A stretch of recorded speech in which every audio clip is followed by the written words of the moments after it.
This is the Sixth Man Show, an Orlando Magic podcast, with your hosts Luke Sylvia and Jonathan Osborne, covering all things Magic basketball. By fans, for fans. Go Magic.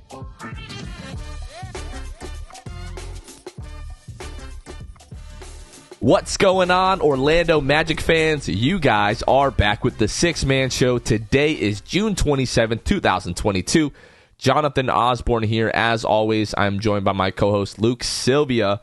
Luke, how are you? What I do, baby? I feel great. I really do. I felt great, and I'll be completely transparent here before we get started. So obviously, I was not shy about the Jabari thing, and that I wanted Jabari, that I preferred Jabari, that sort of thing. But the Paolo pick happened, and like a minute after the pick, I was like, I'm good, and I think that now I'm feeling great, more than good.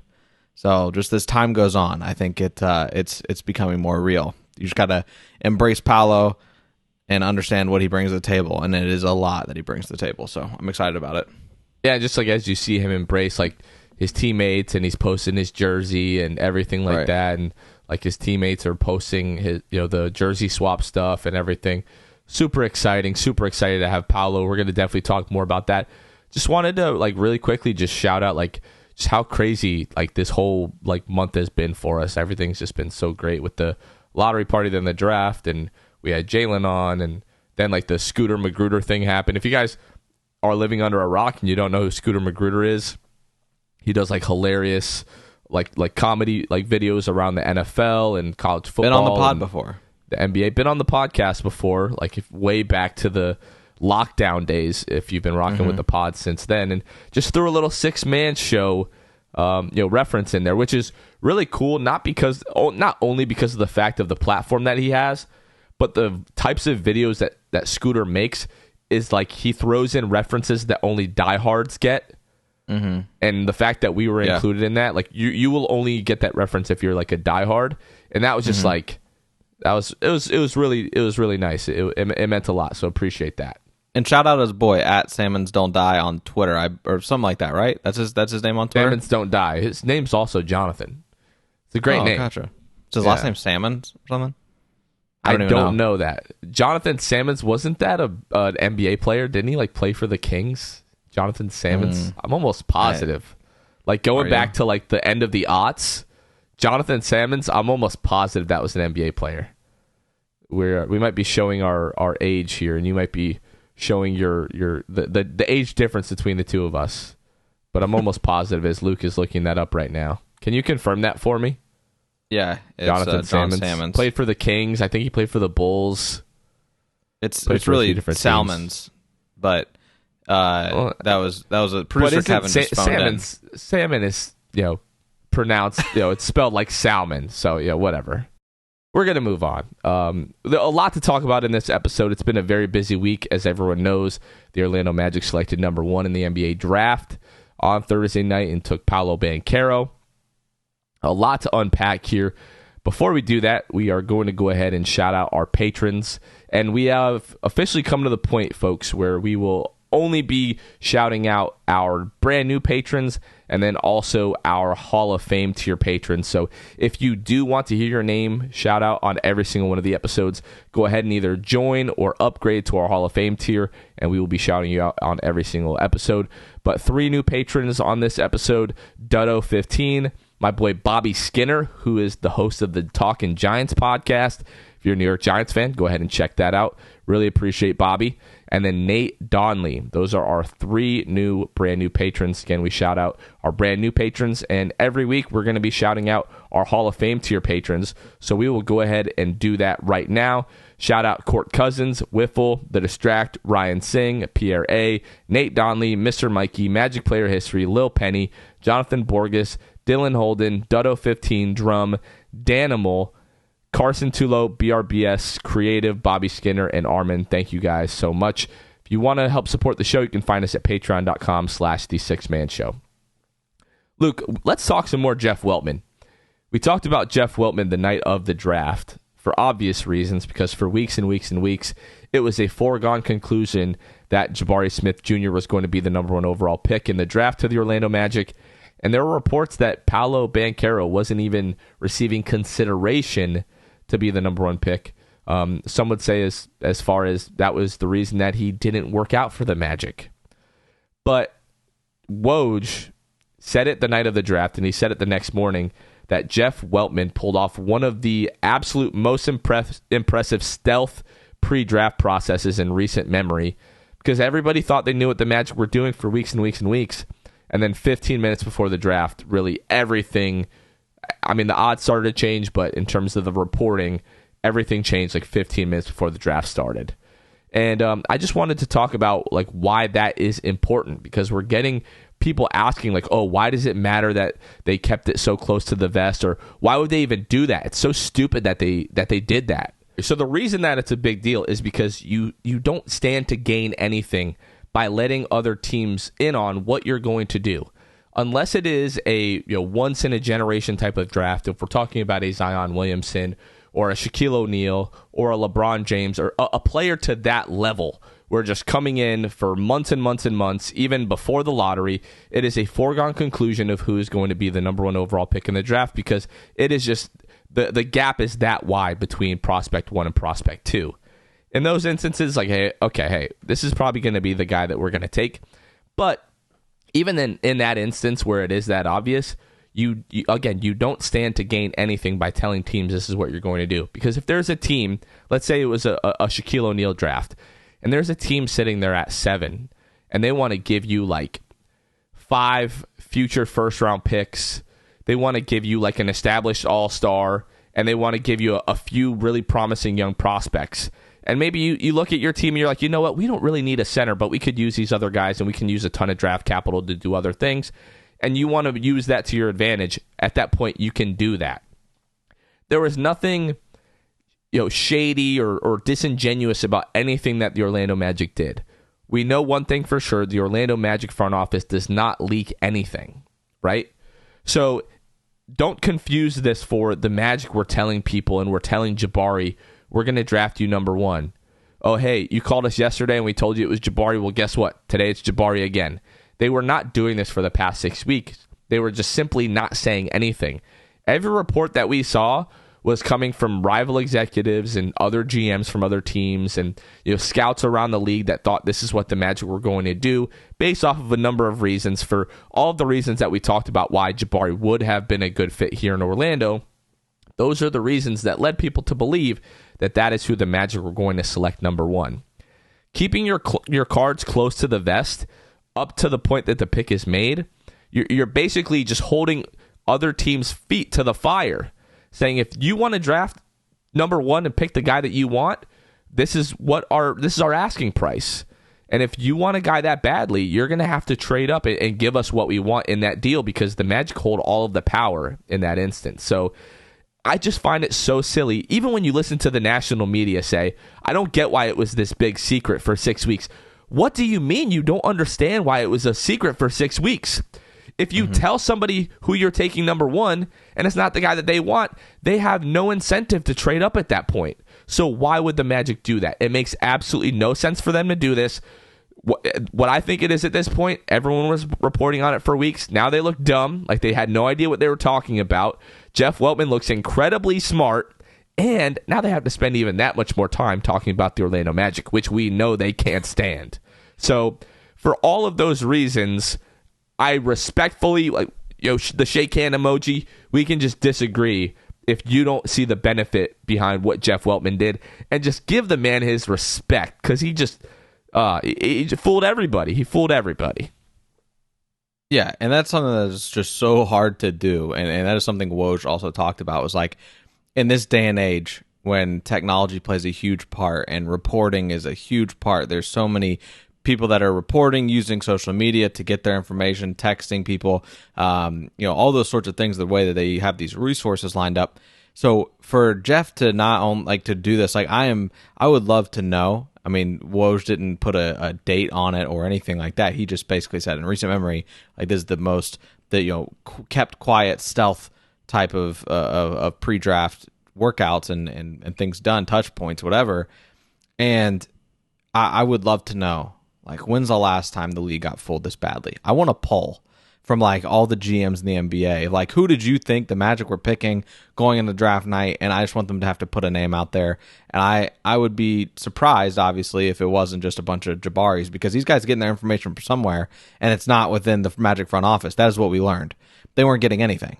So I would love to see a poll. Like, how badly did Wetlman fool the entire NBA? Because I would have to guess he fooled 90 to 95% of the teams. I would say the last time that folks were this surprised about the number 1 overall pick would be 2013 when it was Anthony Bennett, and that's because it was a mistake in the moment. Everybody knew it was, whoa, what are the Cavs doing? Because it was just everyone knew it was a mistake at the time, and that is proven to be correct. You know, that's not kind of like revisionist history. Like, everyone at the time was like, what? Why are you taking Anthony Bennett number 1? And I also think, you know, all of these reports coming out when, you know, your kind of reputation is on the line in terms of being one of these like draft analysts, you see everybody is saying one thing, and if you're not feeling strongly one way or another, it's really like the safe thing to do is, oh, you know what, everyone else is saying it's Jabari, I'm going to say it's Jabari, because if I'm wrong, then we're all wrong, and I don't really look that bad. Yeah. I mean, but I think everybody learned their lesson, Jonathan, and they're going to continue to learn. We'll see. I don't think they did, honestly. I don't think the Magic will. Well, I think it'll become, I'm hoping, that people will be more likely and more apt to say the Magic are not releasing information, whatever it might be, whether it comes to free agency, trade packages, those sort of things. I have a hard time believing Wetlman will leave anything out there that he doesn't want out there. Everything seems so intentional. And maybe there's things that are just kind of trivial to him, and he doesn't really care that certain things get out, whether that be like the Magic kind of growingly. Obviously, T. Ross has not helped that case of trying to keep it under wraps, whether they're trying to deal him or not. But it's come to, like, we knew at the deadline now, like, they were trying to deal him and get a first for him, and they weren't able to, essentially. And as we know, true to Weltman's character and that front office character, they weren't going to take a deal that they felt like they were getting, you know, screwed in, essentially. They're going to do what they want to do. We talked about it so many times. Same thing with that T. Ross situation. That's why T. Ross is still on the team. And I would not be shocked if, you know, as a result, Weltman's kind of his stubbornness and what he wants, if Ross is just on the team the rest of the year at this point. I just picture Jeff going home every night, you know, tucking his kids in. I don't know if he's a cigar guy, but maybe going and grabbing a nice cigar and heading down to the den, just turning on the TV, putting his feet up, lighting that bad boy up, and just sitting there laughing maniacally. Just like, you have no idea what we're doing. No one knows anything. I'm an evil genius. Man, it just... I just wanted to take some more time at the beginning of the podcast here to just give Jeff Weltman his flowers. Like, regardless what you think of the job that he's doing as the president of basketball operations with the Magic, just like, take a bow, sir. This whole pre-draft process for what you did, just take a bow, because incredibly entertaining. And that was my feeling. Like, Paolo, I said, I hope Paolo's the pick just so everybody has no idea what was happening. And that came to fruition. So I am reveling in that quite a bit. All right, let's talk some more about Paolo Banchero. Obviously, now it's been 3 days since the pick. He did a ton of media that night, had the press conference in Orlando the next day. Made an appearance on the Orlando Magic Pod Squad with David Steele and Dante Marchitelli. So, first of all, I'm just increasingly confident with the pick.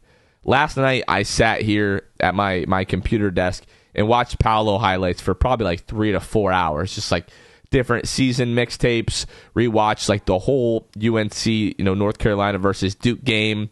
That was, fun for different reasons for me. Rewatched his game against, Texas Tech in the Elite Eight. I think that was a Sweet 16 to go to the Elite Eight. In like the last few minutes of that game, it was Jeremy Roach, but when they needed a bucket, like Paolo Banchero was either making the assist or making the basket to just keep them in that game until Jeremy Roach kind of took over the last few minutes of that game. But yeah, just increasingly confident with the pick that they made. Really looking forward to Summer League. Just everything that we talked about with Paolo, that's just been echoed since then. the physicality, the versatility, the basketball IQ, his ability to make others better, his unselfishness, just full on display the entire season at Duke and into the tournament. And just really looking forward to see him at Summer League, and looking forward to see him next to like our guys, like Wendell and like Franz and all of those guys. Yeah, and he went on Russillo's, Wetlman went on Russillo's podcast here recently and kind of echoed what you had been talking about really the last few weeks, which was, you were saying if they are to draft Paolo Banchero, for instance, it's because they do believe he's going to develop that 3-point shot mainly. And he goes on to say on that podcast, he says that, I think he's going to become, I think he said, very good 3-point shooter, or shooter in general, I think is what he said. He went on to kind of talk about like his way of shooting from the mid range and how efficient he is from the mid range, and how he just is very confident that he's going to be a very good shooter in this league. And it makes you feel good about it. There's a lot obviously with that. If Paolo, obviously he talks, Wetlman talked about it at that beginning press conference, talked about how they've had multiple touch points. And we come to find out that none of which included an actual workout. And it oddly makes me feel more comfortable with the pick. Like with how thorough that front office is, the fact that they did work out Jabari and they did work out Chet, and yet they still came to the conclusion that they wanted the guy that they didn't actually work out with, and they just basically relied on, I guess that a lot of footage. I know that their essentially scout department in Orlando is deep. I know those guys are always traveling, going to games. I'm sure that they have so much, stuff to rely on and things, because it's like they say, workouts are important for the sake of, you get to see them with your own two eyes instead of just watching on film, because it's very different. You get a feel for things. And I think that's obviously why scouts go to those college games. And I'm sure that the Magic had just so many notes from going to watch Paolo play, especially at a prominent university like Duke, of course, on top of that. So made me feel even better that the Magic didn't do their, stereotypical workout with him, because they had no problem. They had no problem with what, with Paolo, and said, he's our guy. Yeah, and I'm glad that you brought that up, because we've gotten some comments and messages about what we talked about right at the draft, because again, we witnessed the first 3 picks, then we went upstairs to the Ozone and started to record the podcast there, and we're recording in real time. The draft was still going on behind us. Mm-hmm. So now we've gotten some more information and some more clarity in terms of what happened during the pre-draft process. Paolo never worked out for the Magic. Like everyone has kind of said that at this point. And what that says to me is that just means he was always the pick. Like Jeff, can say up there and he stand up there and say all the right things. Like, oh, Ryan Russillo, you bring up his podcast. Ryan Russillo asked him, did you know, right, like shortly after the lottery, who the pick was? And Jeff says, well, that's not really the best way to do this, which is true. You shouldn't just be married to a guy like from day one, but you had a feeling who it was as soon as you won the number 1 pick. And to me, the fact that Paolo never worked out for the Magic tells me that he was always probably going to be the guy, especially because we've heard things like the Jabari Smith workout was incredible. Like the kid essentially couldn't miss in that workout. So the fact that Paolo never visited the Magic but had multiple Zoom calls and things like that, he was just always the pick. And I'm not going, of course, to argue that was not the right pick, because it's very obvious why he was the pick. Yeah, and Wetlman talked about that as well in a previous interview, and he's done so freaking many interviews in the last month that I can't remember which interview it was, but he did talk about with Paolo at that point, and the advice that he's gotten from other teams that have gotten the number 1 pick, talked about you can't be married to one guy throughout the process, but it does make you feel good, Jonathan, that their gut instinct was probably Paolo at this point. With no evidence to back this up, obviously, but their gut was probably telling them Paolo from the get-go. And Paolo, with even Jeff having the mindset of, okay, we can't be married to one guy the entire time, throughout this whole process, still came to the conclusion that his gut instinct was correct. They had done the work before the lottery even started, way before, with going to Duke games, I'm sure, doing those things and doing their due diligence throughout that scouting process, that they still came to the conclusion that Paolo was their guy. So I really, just honestly, the more that I hear about the process and the things that you kind of just can add up, essentially makes me feel just a lot better than it even would have been if it was Jabari. Obviously, you trust them, but like based on everything Jeff has been saying, putting 2 and 2 together, I feel really good about Paolo being that pick. And then just one more thing that I want to put to rest is a lot of people are saying, like, how could you not work the guy out? Like, why wouldn't the Magic want to work him out? Blah, blah, blah, blah, blah. Why do this, all this crap and not work him out and take him number 1? It was not up to the Magic whether or not they worked out Paolo. That's all we'll say. It wasn't up to the Magic whether or not they worked out Paolo. Did you see the clip? And this is really as far as I want to go in this discussion because it's really evolved on social media. Did you see the clip of Houston fans reacting to the number 1 pick? Bro, hilarious. Dude, I felt their anguish in that moment. Yeah. Like, hilarious, talk about though. Pissed off people. Better them than us is all I'll say about it. If you haven't seen it, they were having some kind of draft party in Houston. There must have been, it was a few hundred people there. Yeah. And it's just our pick being made Orlando. And as soon as Adam Silver says Paolo Banchero, it's just, no, F this, F that, what the F? Like, they were so mad. And I mean, I get it, Yeah. But hey, don't get married to really one guy, I guess. Don't. Oh my gosh. Yeah. I feel for them. Like, I truly feel for them. Magic fans, there's no reason to entertain any Houston fans that are talking trash to you on social media. Let them do what they want to do. We went through this last year. Be happy with the guy that you picked. Don't worry about other teams. Don't worry about how they felt about your pick. Just enjoy the pick, right? And I wanted to give one more thing about Houston and like what they were dealing with that night, because the reason they got so set on Paolo is because obviously reports were talking about Paolo. Paolo's a great player, but it was like kind of this 3-horse race, and they were number 3. And so they were thinking, Orlando probably takes Jabari, Chet, OKC goes with like the very OKC pick and goes Chet, and then we just get Paolo. And they had essentially done, like, before it even happened, they had done that thing that every fan can do of their team. And it's an incredible talent. Your team makes a trade, and your gut reaction, you bury it, and you say, and you can convince yourself of all the ways that it's the best thing for the team. No, actually, this is good. I feel good about this. Like, we do that all the time when it comes to trades and acquisition, like things like that throughout the NBA and for any sport. So I understand what Houston had done. Paolo, kind of number 3 in every instance. Like, that's what they had convinced themselves of. That's what the media told them, that Paolo was number 3 on the pecking order. All of those things. So they just said, this is our guy. And they'd already accepted it way before the draft even happened. And they were excited about it. But because they are, doing those side of things, I have no problem thinking that, like, Jabari is going to grow on them already. If he hasn't already, he's going to come Summer League, I'm sure. Yeah, for sure. Just super, super funny.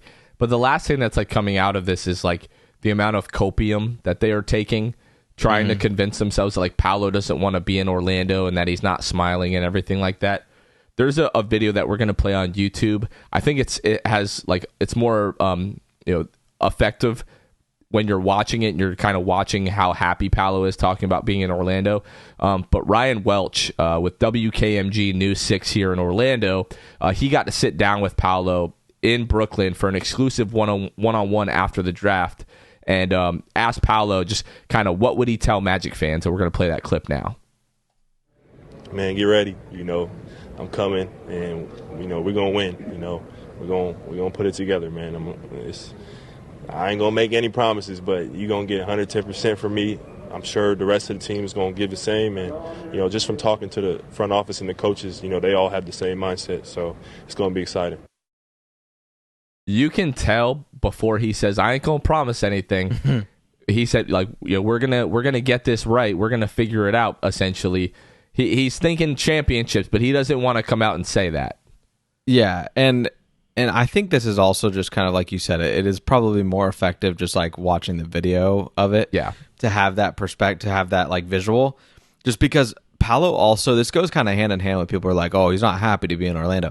Paolo's a monotone dude when it comes to off the court. At least it seems that way so far in like interviews, stuff like that. Like, it just feels like his voice I wouldn't say monotone, but he's not incredibly expressive. Expressive is probably monotone but, to me is like just like kind of thing. Like, right. he's not quite at that level, but he's not There's some like inflection, incredibly expressive. Yeah. There's some inflection in his voice, but regardless, like it stands true. Like that video is much more effective for you to watch than it is to see. So if you guys listen to this, obviously feel free to come back to the YouTube channel later and just give that a look here at this minute mark here. So excited for Paolo, excited for the Magic, man. Summer League, it can't get here quick enough. You were telling me. So like we said, we were breaking down the draft in real time, and by the time that we were like recording and everything, we missed most of the rest of the first round and into the second round. One thing that we haven't talked about yet is the Magic drafting Caleb Houstan, Michigan wing, 6'8", another Michigan boy, at 32. So let's talk a little bit about Caleb Houstan again. 6'8", guard wing, attended Montverde Academy in Orlando, so he's familiar with the area. But in his freshman and only season at Michigan, 10 points per game, 4 rebounds, 1 assist, shot 38% from the floor, 35% from the three-point line. And that's really the skill that he brings is his size, his great movement at 6'8". He's a competitor. He's a decent defender, but the shooting, and it's more of like the theory that he's going to be a good shooter. You can see the mechanics, and you can see it in spurts. I tweeted about this yesterday, but I remember watching the Michigan Colorado State game live in the tournament. And in the second half, he had this like couple minute stretch where he hit 3 straight threes to really keep them in that game. And once I saw that I was like, oh my gosh, I remember this kid. Like he's got some fire to him. He's got some competitive fire to him. So I'm looking forward to seeing if he is able to make the roster. There's already some speculation that he'll probably spend a lot of his time in the G League. He may be like a two-way guy for us this year, but we're going to see him at Summer League, so that's going to be really exciting. But I see what John is seeing in terms of like the shooting stroke and his ability to perhaps turn into like a role guy in the NBA. So people complain that the Magic don't use their second round picks. They traded one to the Lakers before the draft. They traded number 35 to the Lakers for cash considerations and a future second round pick. So we'll kind of see what happens with that. But Caleb Houstan, the Magic might have found one here at 32 in the second round. Yeah, I mean, obviously, like a large volume of his shots were from 3 at Michigan. He goes, like you said, shoots like 35.5% on those 5 threes a game.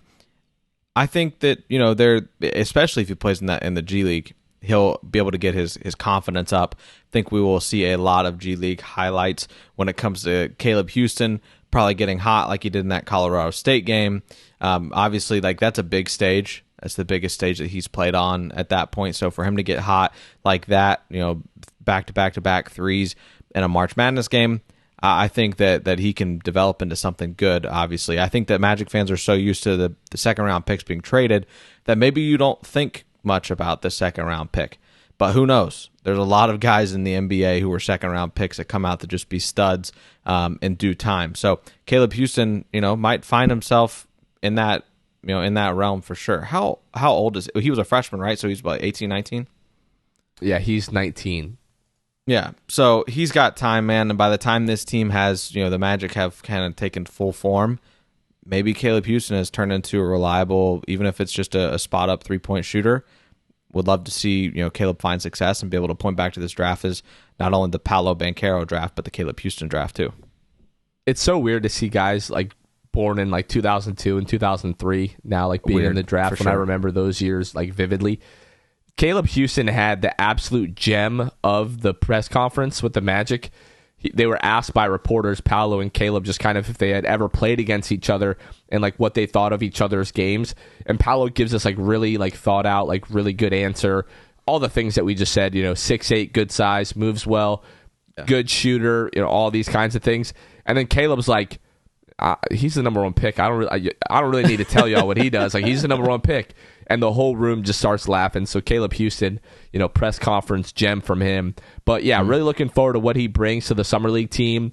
Be exciting for him to make the roster. I think kind of going from the thought process of like, adding Jabari, we need this great shooter. Now you add Paolo, and even like Jeff Weltman said, they expect him to grow into a very, very good shooter in the future. he might not be that from day one. So we've been talking about this for 10 years, but the Magic still need shooting. So you have Devin Kennedy on the roster. Hopefully we're seeing guys like Franz Wagner take another leap in that department, Wendell Carter take another leap in that department, Jalen Suggs definitely take another leap in that department, but it still kind of feels like we need shooting. So if Caleb Houstan is a guy that's able to play, really, really well and get into a role and can bring that to the Magic, that would be super exciting. I wouldn't say expectations are super high for him this year. This might be a kid who might need a few years in the G League and then kind of works his way up into the NBA and then works his way into the rotation. But he's only 19 years old. He's got plenty of time to be able to do that. All right, we talked a little bit about the Russillo pod with Jeff Wetlman, but there are a couple of little nuggets that really stuck out for me when Jeff is talking about Paolo and just kind of the things that they found really valuable about him. Analytics is really taking over the landscape of basketball in the NBA. Analytics say that Paolo was a 90th percentile shot creator for himself in college and also was in the 90th percentile in terms of creating shots for other guys. So when we talk about Paolo being this guy that can just go ahead and get you a bucket, but also in the same conversation, he's a guy that's going to make others better. Looking back to that Texas Tech game in the NCAA tournament, last few minutes of that game, he scored or assisted on most of those Duke baskets to keep them in the game and then eventually give them the lead and kind of help extend the lead. But yeah, that was really encouraging to say. He's talking about Jalen Suggs and really just talking about the young core of the team. Mentioned how Jalen was a 90th percentile defender in the NBA as a rookie, which is a massive deal. We've talked about this. It's really, in my opinion, not talked about enough with Jalen.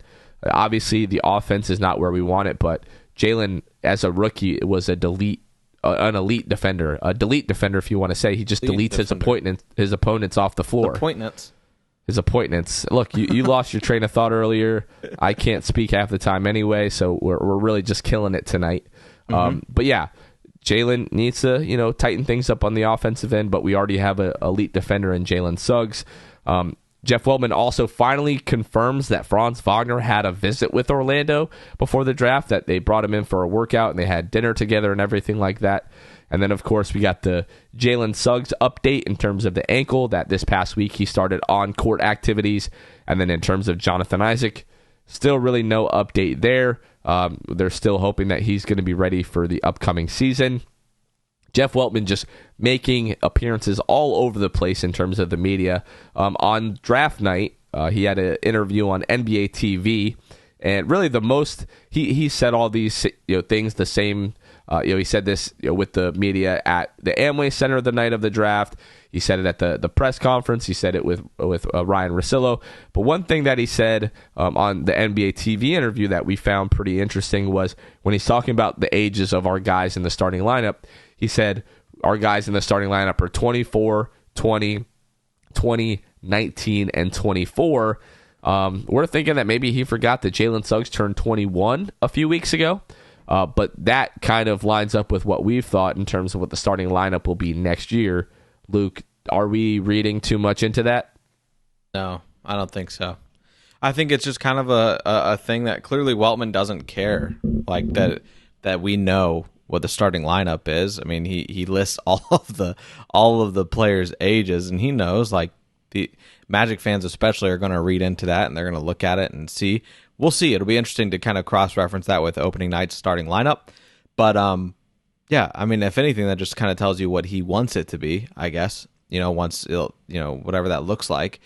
So, I don't know. I really don't know, but I would venture to say I don't think Jeff cares that we know that is what the starting lineup is, because he probably just knows they can figure it out. And that's what you and I have been saying for a long time, to have Cole come off as a spark plug off the bench. I don't think that's a slight to Cole. I think that is just a better fit, to be honest with you. And when we talk about this, we're talking 24, 20, 20, 19, 24. Markelle Fultz is 24. Jalen Suggs was 20 until just a couple of weeks ago. Franz Wagner is 20 years old. Paolo Banchero is 19. And then Wendell Carter is 24 years old. So we've all kind of thought the last couple of days, or even when we were talking about potentially like Jabari or Chet being here, that the starting lineup was going to be Fultz, Suggs, Franz, draft pick, Wendell Carter, and now Paolo is the draft pick, so he's going to kind of fit into that starting four. And when we started to talk about like one of the best passing lineups in the league, like all of those guys, advanced passers. Yes, Jalen definitely needs to clean up like the turnover issues of last year, but just in terms of like if he is able to slow down and be patient and let the play develop, making those advanced reads and then like the ball placement on passes that he's able to make, there are just a lot of guys in the league that aren't able to make those passes. So from night one, you're talking about one of the better defensive lineups in the league. We're going to see what Paolo is going to look like at the NBA level as a defender. I'm really excited for Summer League once he has a few Summer League practices and that standard kind of gets set in terms of how they're going to play on the defensive end. We'll see what Paolo looks like defensively in Summer League. He looks like a cone, then okay, that's not a great sign, but we don't want to overreact to that. But if he comes out and is like playing hard on the defensive end, that's going to be really exciting. So, people are talking on Twitter today that the Magic are one of the best young cores in the NBA, and it's when you look at that lineup, it's hard to argue. And then if you look at, we would have guys like Cole Anthony, Chuma Okeke, Jonathan Isaac, coming off of the bench. It's a pretty good lineup. Yeah, I mean, that's a deep lineup, and you're getting to the point where it's like looking at that depth chart.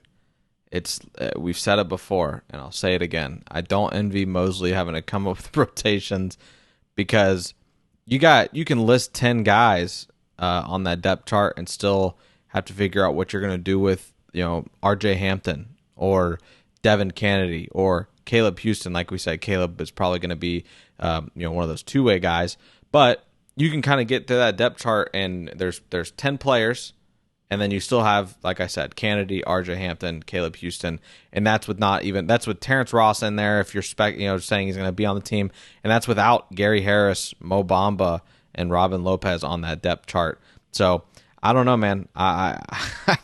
There's a lot of pieces. Morris Wagner is another guy. Yeah, Mo is on and included in that 10, and I just because he's that backup center position essentially, and really if Mo's not there, especially that's going to be interesting too. So another kind of interesting piece of Magic news that came out. So Shaq on the big podcast. I haven't listened to the whole podcast to really get all of the context around how this was brought up, but they're talking about the Orlando Magic, and this is a direct quote from Shaquille O'Neal. He says, "Listen, we still run that franchise. If they want to sell it to us, DeVos family, we're ready to go right now.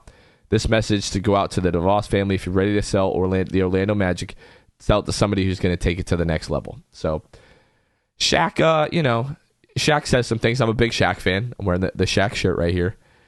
Shaq, he has the tendency, I think, sometimes to what's the word that I'm looking for? Talk out of his rear end.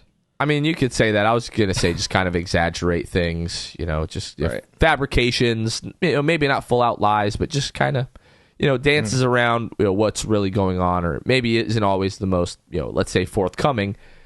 I just find it interesting. First of all, the comment around we still run that franchise. Like, you've been to a handful of games the last 20 years. Like, don't think that we forgot that, like, you bounced to the Lakers and, like, you're always, like, claiming the Lakers and talk about the Lakers, and you hardly ever talk about the Magic. Like, let's just be real about what it is. Would love Shaq to buy the team. Like, don't get me wrong in that regard at all, but it's just funny, like, we still run that franchise. Like, what does that even mean? Kind of thing. I know in terms of, like, fans, yeah, fans all are in love with Shaquille O'Neal. They worship the ground that he walks on, all that kind of stuff. But, like, you haven't really been around for quite a while. No, and this just goes into what I was saying. Like, he talks out of his rear end, that's for sure. Like, and he might tell you that, like, he talks a big game, but who knows? And he might double down if you were to say, like, what do you mean you run the franchise? Like, it's such a stupid, like, that's how he started it. And so from the jump of that, like, whole thing, I was just, like, not really taking it seriously after he said that. And I mean, I don't know, man. I don't know what that would mean for the franchise if Shaq bought it. I just don't know. Like, maybe he means, like, we're ready, like, financially we're ready, but are you really ready to run an NBA franchise? I just don't know. I don't know if I buy it. I really don't buy it, actually. And I don't think it'll ever happen. And I think he knows it's not going to happen, which is why he said it. In all due respect to Dennis Scott, but Dennis Scott certainly doesn't still run the franchise. Like, he's talking about himself and Dennis Scott. He told Shaq to go find Shaq, you need to find one of your billionaire friends, and Shaq was like, no, we got it, don't worry about it. I was like, okay. Yeah. All right, dude. I mean, like, if we want to talk about people that are like still here and really like might actually still run the franchise, like we're talking about Nick Anderson and Bo Outlaw, like, you know, guys that have always been around like for years and years and years. And to his credit, like, Shaq has started to come around more, like, since his induction into like the Magic Hall of Fame, and you know, he was at like a game or two last year, which is, you know, it's cool, but we just want to see you around a little bit more before you go ahead and start saying things like you run the franchise. And let's make one thing really clear, regardless of what you think about the DeVos family. Like, you know, we've heard that the younger DeVos generation is starting to get more involved with the team. They're not selling the team anytime soon. Like, I don't see that happening. Yeah, so it's a family business. Obviously, yeah. We saw the I think it was the great grandson was at the draft, like wearing the watch and everything, and you know, we know, you know, some of the other grandkids are getting to be more involved with the team. So yeah, it's not happening anytime soon. Sorry for anyone that was really looking forward to that. Again, wouldn't be the worst thing in the world, but I just I don't see that happening. Last but not least, Luke, let's talk a little bit of free agency, because that is where the entire focus of the team in the league is now shifting. So coming up on the 30th, when free agency starts, the Magic have a few really big decisions to make. So we can talk about the guys that may or may not be here, you know, at the end of free agency. So Mo Bamba obviously is going to be a restricted free agent. He has a $22 million qualifying offer that the Magic have the ability to extend to him.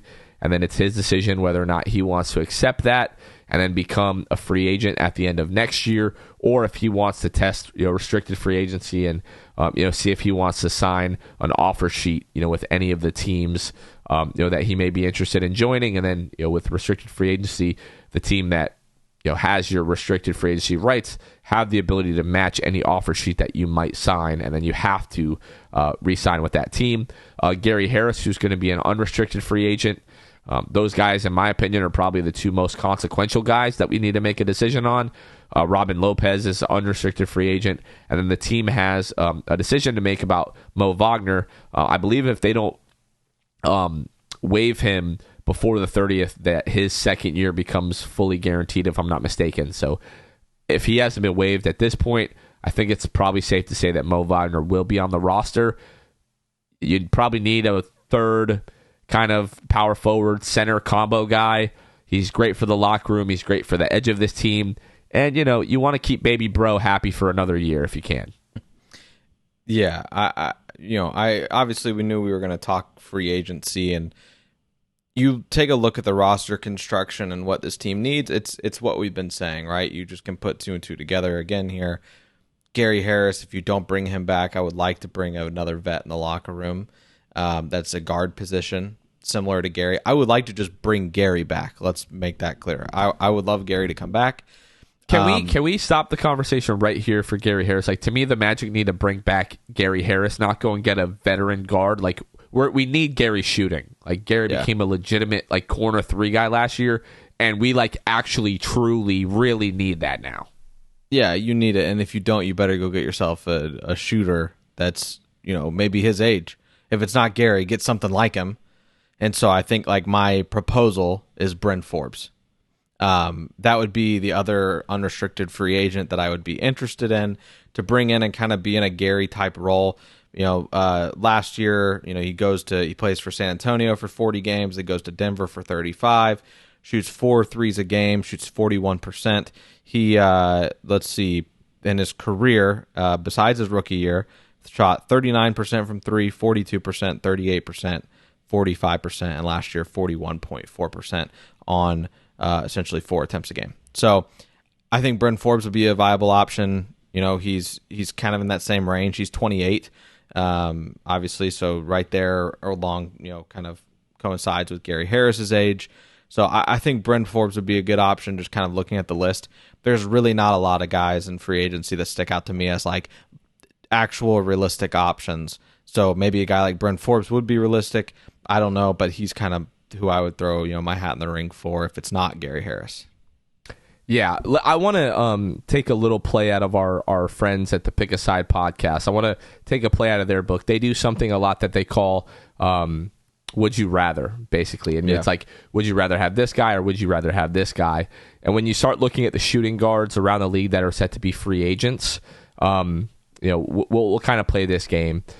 So Gary Harris is going to be our would you rather. So Gary Harris or Zach LaVine? Zach LaVine. You'd rather have Zach LaVine, but like you're really going to cough up the money to do that. Jeff on the Ryan Russillo pod talked about how having long-term cap flexibility is still really important to them, even though you have this cap space. Don't let it burn a hole in your pocket and just spend it just to spend it. So for that reason, I think Zach LaVine really isn't a good option for us. All right, what about Jeremy Lamb? Gary Harris. Gary Harris. Jarrett Culver. Gary Harris. Right. Hamidou Diallo, who is with Gary. Detroit, and it's a team option, so he might just stay there. Gary. Lou Williams. Gary. Lemon Pepper Lou. Nope. Josh Jackson. Gary Harris. Bruce Brown. Bruce Brown is an interesting one. He's nice. Because he's still young, kid's a heck of a defender, could really just kind of plug in with this franchise. Bruce Brown, like if they are able to get Bruce Brown away from the Nets or from one of these other suitors in free agency, Bruce Brown is one that I wouldn't be mad at. But like you said, Bryn Forbes, I'd still rather have Gary Harris. For the sake of or 3-point shooting, like Bruce Brown is not a 3-point shooter by any means. Granted, he shot 40% from 3 last year, but only 1.3 attempt a game. So, so who knows really with Bruce Brown? But Bruce Brown isn't costing you nearly as much as Gary Harris is. That's kind of where I'm coming from. And neither is Bryn Forbes. If you can't sign Gary Harris and you decide to go with like Bryn Forbes, why can't I say Bryn Forbes? Him, I'll just call him. Or like Bruce Brown, I won't be mad at if that is what they decide to do. It would be a loss. Like to me, it would be kind of a step back. But if he just doesn't want to be here, you only have a number of options. Let's go lightning round here. Dante DiVincenzo, Lonnie Walker, Wayne Ellington. You'd rather have Gary Harris. All right, this is one that's kind of interesting. Anthony Simons. I like it, but the amount that you would have to pay him to get him away from Portland. Yeah. And this is a guy who I think at this point in his career, now that CJ is out of Portland, he's going to want to be a starter. Yeah. And I don't see Portland letting him walk. So I don't for what he would cost to get him away from Portland, I don't think I'm ready to pay Anthony Simons $30 million a year. No. But I'm looking at Anthony Simons' number. This kid is ridiculous. He shot 8 attempts from 3 last year and shot 40.5%. Yeah. I mean, that's stupid. That is so stupid good. And I would love Anthony Simons in that respect. And it's a great story. He grew up in Orlando. He grew up as a Magic fan. He's named after Penny Hardaway. Right, exactly. And so I would love Anthony Simons. I just don't think it's realistic. He's a young player, but he's still kind of he really is like starting to establish himself. I just don't know, if being around all the young players in Orlando, like I don't know if it would be good for him. I don't know if it would be good for us. He's playing with some vets up there, including Damian Lillard. Like he's getting put in the perfect position. I would have a hard time seeing him make his way to Orlando. Yeah, especially because they're going to be even better this year. Like they just traded for Jerry and Grant. Damian Lillard is coming back. If Dame's out here posting graphics with KD. Yeah, if they get Kevin Durant, then maybe we can get him. Because maybe then at that point they can't afford Anthony Simons. But I would like Anthony Simons here. Am I ready to just like throw like that big of a bag at him? What was his contract option at? Like what was he? He's not unrestricted, is he? No, he's restricted. He's a restricted free agent. So I don't think that they could match anything. I think they'd be dumb. They'd be dumb to let him walk. So for like a lot of those, he might be great here, but I just don't see it happening. Him being a restricted free agent. So that just kind of brings me back to the point that I think Gary Harris is really the best option for the Magic to re-sign him. Artie knows what we're doing here. He's a great locker room guy. He has a real role here. He came off of the bench basically all of last year. So I think Gary Harris is a great option here. Let's talk about Mo Bamba, because when we start to look at the centers around the league in terms of free agents, my preference was if you were going to let Mo Bamba walk, then you needed to kind of draft his replacement in like the late first, like early second round. But now that is not the case, you look around the league and the other options are not great. And just in terms of like a kind of like an asset management perspective, the best move might be to re-sign Mo Bamba. Now, I don't love the $22 million qualifying offer. Now, the thing is, like, we have cap space this year, and then he's a free agent. He's off the books, so you've got to use that cap space kind of anyway. It's just a one-year thing. It's not going to hurt you long-term. Jeff talked about on the Rosillo podcast. He very briefly, like very much in passing, was basically like, you don't want to let this money, you have to balance a lot of things. You have to balance this and this and this and this. And then he said you don't want to let the salary cap, that you don't want that money burn a hole in your pocket. And so I just think that Mo, I've been critical, but like you said, you take a look at this list, and it's like there's nobody on this list that I would love to have. The only guy, and if he didn't have like injury problems and things like that and played only 37 games in the last 2 seasons, I'd say as a backup center, you could do a way worse than Thomas Bryant. But because of injury and things like that. And there's no way, Washington, I don't think Washington can let him leave at this point. I just don't. I mean, I would love Thomas Bryant. I would love Thomas Bryant as a backup center. Me too, and he's not, like I said, he's only played 37 games. Like, who knows what it's like over there for them and their relationship. But I wouldn't mind him. But because of the injuries, like, you got to have a guy that's going to be consistently playing as a backup center, and that would just scare me. So as much as I honestly would love to just like find somebody that's maybe a little bit older to play that backup center role that doesn't care as much about minutes, a Rolo type of option. But maybe a little better, and have them, come in and sign him. I would love to do that. But as a result, I really think that the Magic are going to re-sign, or they're going to extend that to Bamba.